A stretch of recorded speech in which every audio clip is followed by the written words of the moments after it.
ಈ ತರ ಪಾದಗಳನ್ನ 20 ನಿಮಿಷ ಹೊಡೆಯೋದ್ರಿಂದ 45 ನಿಮಿಷ ವಾಕ್ ಮಾಡಿದಷ್ಟು ನಿಮ್ಗೆ ಶಕ್ತಿ ಸಿಗುತ್ತೆ, ಹಾಗೆ ವಾಕ್ ಮಾಡಿದಂತ ಪ್ರಯೋಜನ ಸಿಗುತ್ತೆ. ಯಾರಿಗೆಲ್ಲ ವಯಸ್ಸಾಗಿದೆ, ಯಾರಿಗೆ ವಾಕ್ ಮಾಡಕ್ ಆಗಲ್ಲ, ಮಂಡಿ ನೋವಿರುತ್ತೆ, ಫಿಸಿಕಲಿ ಏನಾದ್ರೂ ಚಾಲೆಂಜ್ ಇರುತ್ತೆ, ಆರೋಗ್ಯ ಸಮಸ್ಯೆ ಇರೋಂಥವ್ರು ವಾಕ್ ಮಾಡಕ್ ಆಗಲ್ಲ ಅಂತ ಹಾಗೆ ಇರ್ಬೇಡಿ, ಆರೋಗ್ಯ ಹಾಳಾಗುತ್ತೆ.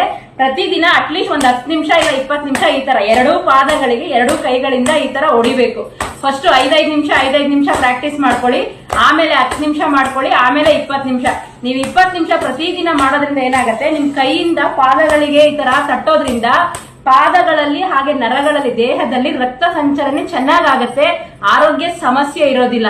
ಯಾರಿಗೆಲ್ಲ ನಡೆಯಕ್ ಆಗಲ್ಲ ಅಂತ ಫಿಸಿಕಲಿ ಚಾಲೆಂಜ್ ಇರೋಂಥವ್ರು, ಆರೋಗ್ಯ ಸಮಸ್ಯೆ ಇರೋಂಥವ್ರು, ಮಂಡಿ ಸಮಸ್ಯೆ ಇರೋಂಥವ್ರು, ನಡೆಯಕ್ ಆಗಲ್ಲ, ನಾವು ವಾಕಿಂಗ್ ಹೋಗಕ್ ಆಗಲ್ಲ ಅನ್ನೋರು ಪ್ರತಿದಿನ ನೋಡಿ ಪಾದಗಳಿದೆಯಲ್ಲ, ಈ ಅಂಗಾಲು ಈ ಕಡೆ ಅಂಗಾಲು ಈ ತರ ಕೈಗಳಿಂದ ತಟ್ಟಿದ್ರೆ ನಿಮ್ಗೆ ವಾಕ್ ಮಾಡಿದಷ್ಟು ಪ್ರಯೋಜನ ಸಿಗುತ್ತೆ, ಹಾಗೆ ನರಗಳಲ್ಲಿ ರಕ್ತ ಸಂಚಲನೆ ಚೆನ್ನಾಗಾಗಿ ಆರೋಗ್ಯನೂ ಚೆನ್ನಾಗಿರುತ್ತೆ. ಇದಾದ್ಮೇಲೆ ನೀವು ನೋಡಿ ಈ ತರ ಹೊಡ್ಕೊಂಡ್ರೆ ನಿಮ್ಗೆ ಕೈಯಲ್ಲಿರೋ ಒಂದು ನರಗಳದಾಗ್ಬೋದು, ಕಾಲಿನ ನರಗಳದಾಗ್ಬೋದು, ರಕ್ತ ಸಂಚಲನೆ ಚೆನ್ನಾಗಾಗತ್ತೆ.